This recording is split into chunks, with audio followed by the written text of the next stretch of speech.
Do we have too much government? We need to put people ahead of corporate profits. This system is so lopsided. This threat is a real threat to democracy. And I think that's really important. That's something we haven't been doing in this country for a long time. Where do you start? What do you do? How do you do it?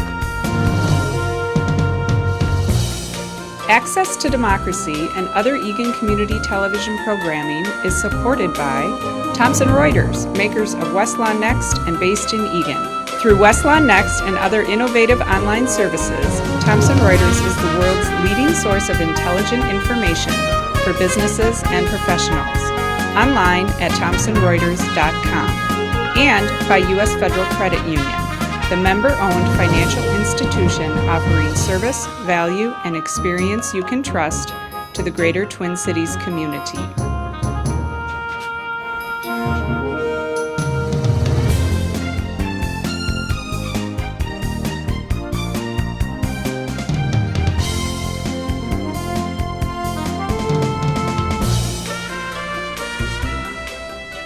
Welcome.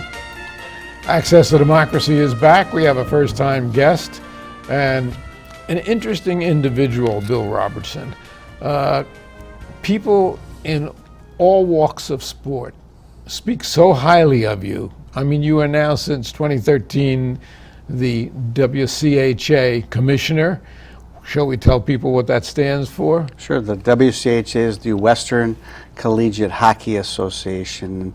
Many people remember it when the Minnesota Gophers and Wisconsin and North Dakota were in the conference, but since 2014 it's changed quite drastically as far as the landscape of college hockey, and I'm so proud to be the commissioner of the WCHA. But you didn't necessarily cut your teeth with hockey, even though your late father was a star with the University of Minnesota, and your brother also was a well-known hockey player. Yes, well, I woke up every morning in a sports family, and sports was always in the genes and the blood, and I always knew that I wanted to do something in sports. Growing up, it was the dream to play professional baseball, but I found out quickly I couldn't hit a major league curveball, so I had to do something else. So I started working in sports as soon as I was in high school and then in college, and then that led me to all sorts of different jobs. I think I found out in grammar school that I wasn't cut out to be a baseball player. I've tried a little bit of everything, and Sharon and I still bowl regularly, although my bowling has become very irregular, but still. But I knew, I can remember the double I hit, and I think that's it. That's good, though. Good that you remember that. Well, at this point in life, it's good I can remember anything. But in any event, you certainly are highly spoken of by people in all walks of athletic life. And it was a great thing that you were selected to become commissioner 2 years ago, from everything I've seen. Now, you say the league has changed. How has it changed? Well, in 2013, college hockey, the landscape for the entire sport changed drastically when the Big Ten formed their own conference. And then there was a new conference that came on board called the National Collegiate Hockey Conference. And then the WCHA had teams left over from their old format, and then they took teams from other conferences, including the old CCHA, and then other independent teams. So we have 10 schools in our conference. We have the widest footprint of any conference in college hockey. We have teams in Alaska, and we have a team in Alabama, 2 in Minnesota, 4 in Michigan, and 1 in Ohio. So it is the broadest footprint. Yeah, as I was researching the league for this interview, I said, you cross 5 time zones and 4,200 miles. And I'm saying, how do college teams manage that in terms of their schooling, travel, otherwise? Scheduling has got to be a monstrosity. Yeah, the scheduling piece is a huge deal, but also the costs of travel have become astronomical, and that's the real piece that's troubling for me, and trying to work on ways where we can limit the amount of travel, in particular when the schools go to Alaska, and a lot of times they want to play both teams, Anchorage and Fairbanks, in a back-to-back situation, meaning back-to-back weekends. That always isn't feasible, but we're working on ways to develop that. But at the same time, I'm trying to add more teams to the conference, in particular on the western part of the United States, to help alleviate that and maybe have an Eastern Division and a Western Division inside the WCHA. Now, there's also a women's association with a different commissioner Correct.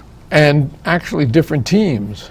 They have, yes, they have some of the same teams as the men's conference in Bemidji State and Minnesota State, but then they have a lot of the schools that a lot of your listeners and viewers would know, including the Minnesota Golden Gophers, Wisconsin, North Dakota, all play in the WCHA and the women's side, and the University of Minnesota has always been a real hotbed for hockey, and girls want to go play there. And we've had some great women's teams here, including last year's team, I think, was the champion. They were the national champion, and Egan's own Natalie Darwitz was a longtime player who played at the University of Minnesota and on Olympic teams. And again, there's so many great players. And we work very closely with the Women's Conference. They're based, as well as myself in Edina. And we work very closely on all sorts of things, including sharing staff. Now, you've had something to do with professional baseball, professional basketball. I don't know about football, but professional hockey, with the Olympics, with Team USA. Give us a little bit about that background. That's an incredible resume. Well, it is, and it wasn't done by design like that. I've been with a lot of expansions and startups. That's probably the most unique thing that people always ask me about. But I also have worked part-time in the NFL with the old Los Angeles Rams when they played in Anaheim. I worked on game days to try to get some experience in the NFL. But for the most part, my career started with the Timberwolves. When they started up, and I helped open up Target Center in Minneapolis, and those teams at that time were not real good, but they had the most enthusiastic coach I could ever think of in Bill Musselman, who helped guide that ship the first couple of years, and learned a lot about public relations and marketing at that point, and was offered a job from there to go to Anaheim and help start up the Mighty Ducks franchise with the Walt Disney Company. And I thought that would be a great thing to learn from the Walt Disney Company. And we had to go through the Disney Institute training and learn about customer service and leadership and how to manage people, and it was fascinating. And then they bought the Angels, the baseball team, and I did both. I was the head of communications for both the Mighty Ducks and the Angels at one time, and loved living in Southern California. I went to college at Cal State University Fullerton, so I knew people there. I had family there, so all that worked out very well. But one day, the Bob Nagley, who at the time was trying to put together the hockey team for the Minnesota Wild, came to Anaheim with their CEO, Jack Sperling, and invited me to come back and visit with them in Minnesota. And I did, and I thought they wanted to pick my brain, but really what they wanted to do was offer me a job to come work and help start up the Wild, which I eventually did. It took a while for me to get to that point, because when I accepted the job, it was 10 below zero and there was snow coming down, and I said, do I want to leave that, or do I want to stay in 85-degree weather in Southern California? But they made a compelling case, and I told Bob Nagley this story. I was with him a couple days ago, and he and Jack said, you know, Bill, your legacy will help return the NHL to Minnesota, and think about what that could do for you when your career is all over, and you can think back that you played a pivotal role in helping us return it in fine fashion. And it was a dream come true to help start up the Minnesota Wild and the Xcel Energy Center. And I never thought I would leave there, but as time goes on, you know, things change. I was there 13 and a half years, and life goes on. And here you are. And then I had worked the WCHA tournament every year at Xcel Center and got to know all those people in college hockey, and that's how this opportunity came up. And I'm so thrilled to be where I am today, working in sports, and whether it's collegiate or professional, I know both realms very well, and I'm enjoying and still learning on the job, Alan. That's the big thing. I still have this zest to learn every day and absorb information and also help lead people, and that's what I'm trying to do. Well, one of the things you've done, you've centralized the men's and the women's offices here, headquarters here. It has to be much easier, certainly, to manage things. You bet. And I think any good business person would tell you, if you have the majority of your people all in one area, you can build consensus, you can share ideas a lot faster than you could when people are all scattered throughout the country. And certainly in this day and age, with the digital presence, you can do a lot of things online, but I think it's always better to have people face to face to handle situations and to manage and to bring out new ideas, and then also position yourself in an area that's a hockey hotbed, and the Twin Cities there's no better place than here.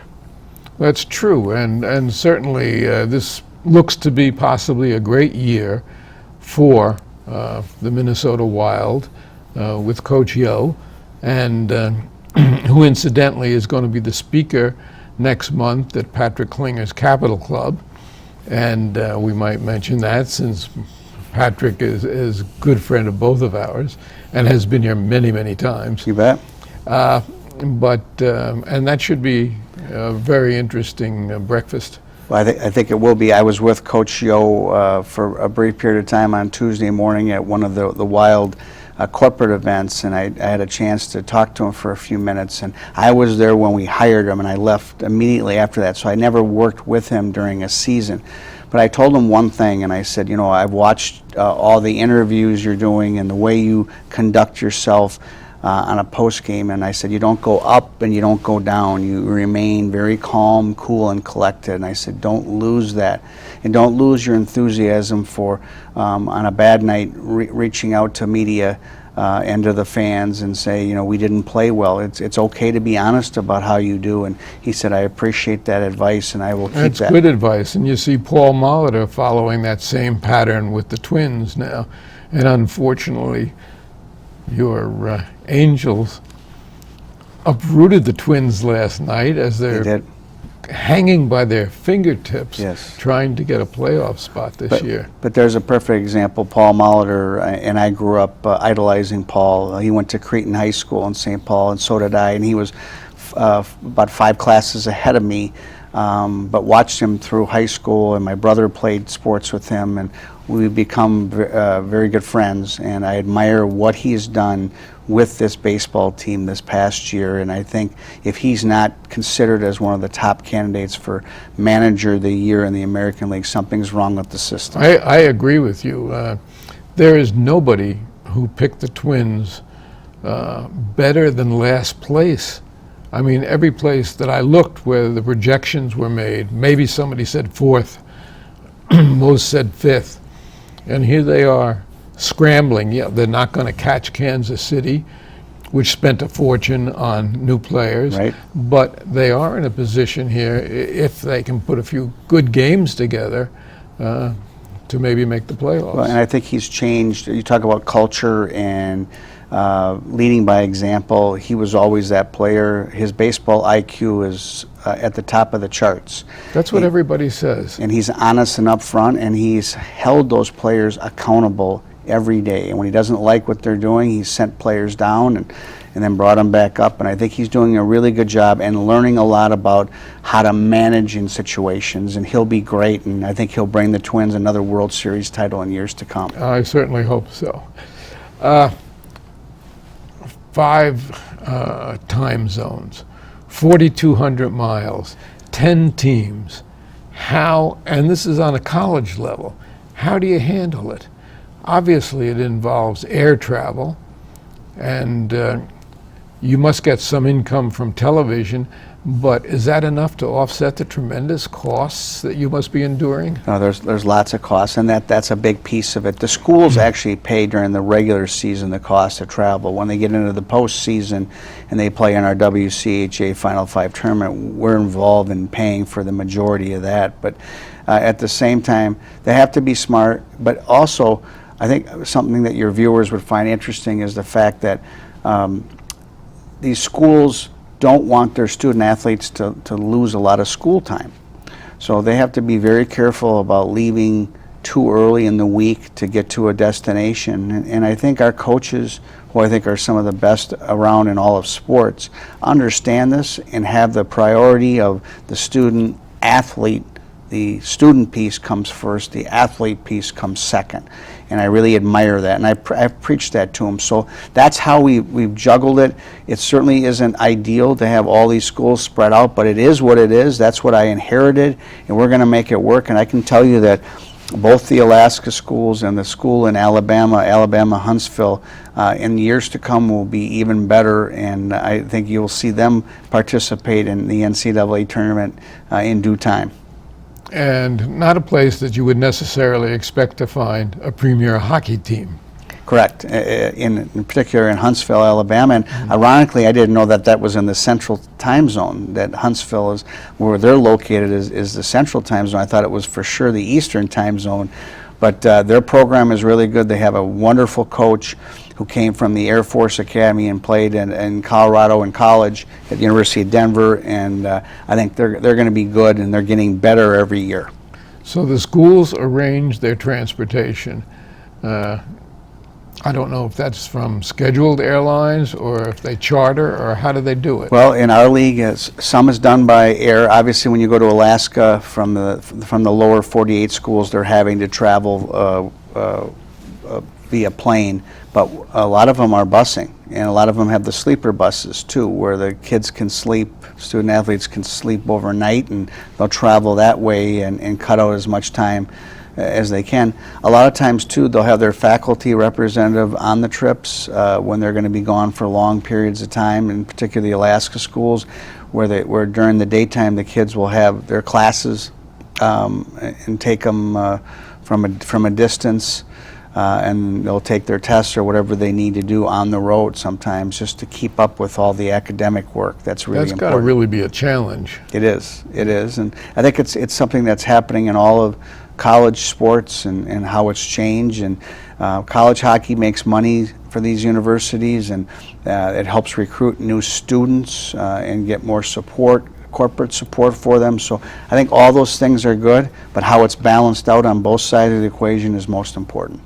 As I was looking and again researching for this interview, I noticed in the WCHA some names such as Suter, Parisi, etc., names that I recognized immediately. Hey, those are Wild players. Yeah. And how many players have gone on from the collegiate ranks into the professionals? Well, I think at one point there was over 300 former NHL or former WCHA players playing in the NHL over a period of time, including Ryan Suter, who was at Wisconsin, and Zach Parisi, who was at North Dakota. But you can go down the line. Neil Broughton, former North Star, played in the WCHA. So they're spread all over. And the thing I'm most proud at, there's 26 Hobey Baker winners coming from our conference, which is the Hobey Baker is the equivalent of the Heisman Trophy in collegiate hockey, and that says a lot about the quality of play in this league. And I think our league stacks up as well as any conference in the country on a day-to-day basis, whether you're talking about the Big Ten or the NCHC or Hockey East or the other conferences. The WCHA is a premier college hockey conference. So how is a national champion selected? Well, there's a process. They go through the regular season. It depends on what conference you're in, but for the WCHA, they have a first-round playoff. That's at the top 4 seeds site. So 8 teams out of our 10 make the playoffs currently under our system. Then they play the Final 5, which is the crowning jewel for our conference championship. This past year it was at the Xcel Energy Center in St. Paul, and it did very well. This coming year will be in Grand Rapids, Michigan, and then we'll come back to St. Paul in 2017, and I'm working on that scenario for the future of the league. But from the winner of that tournament will get an automatic bid to the NCAA tournament, and then how the teams do during the year, their records against other teams that have good records, all go into this big pool, and there's a decision, a bracket decision. 16 teams make the NCAA tournament. Last year we had 2 in Minnesota State, and we had Michigan Tech University made the NCAA tournament. Michigan Tech was ranked number 1 in the country. Excuse me, Minnesota State was ranked number 1 in the country, and at the time Michigan Tech was ranked 4th. But both teams lost. It's a one-and-done situation where if you lose a game in the tournament, you're done. They both got beat in the first round in the NCAA tournament and did not get to the crowning jewel for all of college hockey, which is the Frozen Four. Much the same as basketball works its way down. Exactly. With 64 teams, or 66, I think, and ultimately down to March Madness. Yes, and it's exactly the same format, just a much smaller pool of teams. And so your viewers know there's 60 teams now playing Division I college hockey. So there's not a pool of over 120 schools. There's a lot of Division III schools that are playing college hockey that may someday become Division I schools, but right now, as we speak, in the year 2015, there's 60 Division I schools playing collegiate hockey. So it's not a huge amount in terms of, say, football or basketball. Correct. Or anything like that, but still very challenging. Who fixes the price of tickets for a game? Well, for the regular season... And maybe I shouldn't say who fixes, I should say who sets the yes, price of tickets. the schools and the athletic departments traditionally set the standard for tickets during the regular season. When they get to the conference tournament at the XL Energy Center this past year, we set the price, but we worked very closely with the venue and then took a look at what all the other schools are charging for their tickets, because we want to make sure that the families, the student athletes, their friends, young hockey players, both boys and girls who want to come, have the ability to pay what I would call a markdown price from a normal ticket price. And I think that's important to grow the game. That's one of the things that really rankles me as somebody who grew up in New York and went with my parents to Yankee games on Sundays. You don't go to a Yankee game on Sunday with a family unless you're ready to drop $400 or $500 just on the tickets and maybe a little bit of food. And the Football League, the National Football League, is pretty much the same now. Prices become prohibitive, and it's good to hear that you're trying to make it where it's affordable for people. Yes. Because that's the future, and certainly you don't want to deprive people of seeing their kids play hockey. Well, and again, we're talking about collegiate sports. It's not the national championship. So how I see it is, the more people that get exposed to the product, the more people that see it up close and personal, the better chance we have to make it work.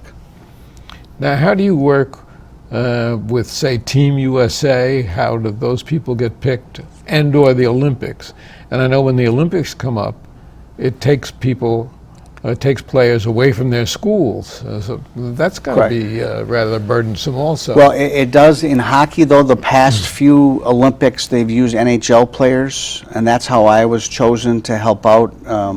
They don't take collegiate players anymore for the Olympic Games, but they do the national teams in the summer times, and some of the tournaments they'll take collegiate players that will Team play. USA? Yes, that will play in the under 18s and other tournaments to get them ready and prepared for actually playing in the NHL and playing in future Olympic Games. So that really hasn't been a problem in the past a few years for college hockey, but certainly the 1980 Olympic team, which many people know about, the greatest upset of all time, was all collegiate players who had just finished college or who were still in college, and to this day took on the Russian army team, basically, the juggernaut of Russia, and I remember that game. It's incredible, but those were all collegiate and what we call amateur players. They weren't being paid to play, but Herb Brooks from St. Paul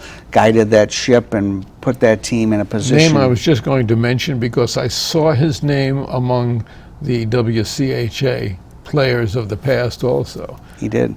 He was a player at the University of Minnesota, and there was an assistant coach and a head coach, and I had the privilege of working with him at the 2002 Olympics, where he was the head coach for Team USA that won the silver medal. They lost to Canada in the gold medal game in Salt Lake City, Utah. And what a thrill to work with Herb, and another person who had a direct impact on me and was a great motivator of people. And he learned how to adapt. In 1980, when he had these group of amateur players, he was one way. When he had these group of NHL players, he certainly understood that they were professionals and learned how to adapt. And that's what I think makes a great coach, the ones that can adapt to those things. And what a tragic loss also. He's missed, and I think about him quite often. And certainly his motto about life was growing the game of hockey at all levels, both boys and girls. That was his biggest interest. It wasn't about Stanley Cup championships or gold medals. It was about growing the game and how do we get more kids to play hockey and how do we make it affordable. That was what he wanted to leave his mark in life on, and I think he did a good job of that. I think he did. And the proof is in where hockey is today in terms of collegiate hockey. And I guess scholarships are involved also with the schools. That's a big thing.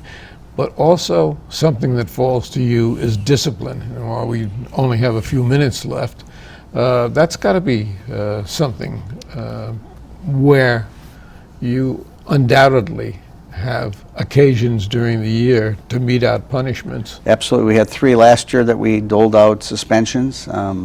I worked with our supervisor of officials, Mr. Greg Shepard, who's been in collegiate hockey and amateur hockey for over 40 years as a ref and an official, and I work very closely with him on those decisions. And certainly we don't want our student athletes to be suspended because they don't play for their universities, and it can cause some upheaval when a player is knocked out and a team needs to win that game and they're not playing. So we talk a lot about this with our coaches. The biggest thing for me is I always say that hits to the head and hits from behind will not be tolerated.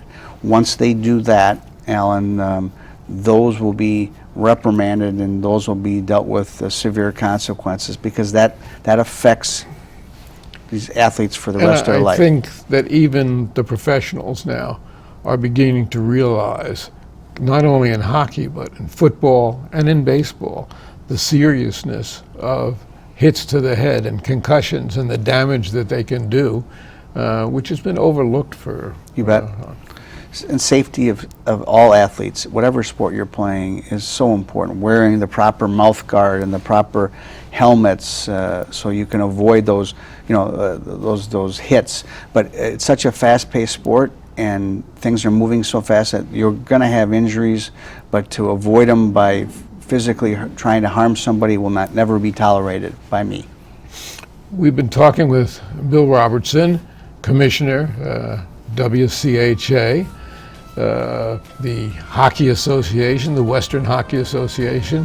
First time here, but will you come back during the season and continue this as we do an update? I would love to. Thank you so much. It's an honor to be here today. Thank you. Thank you.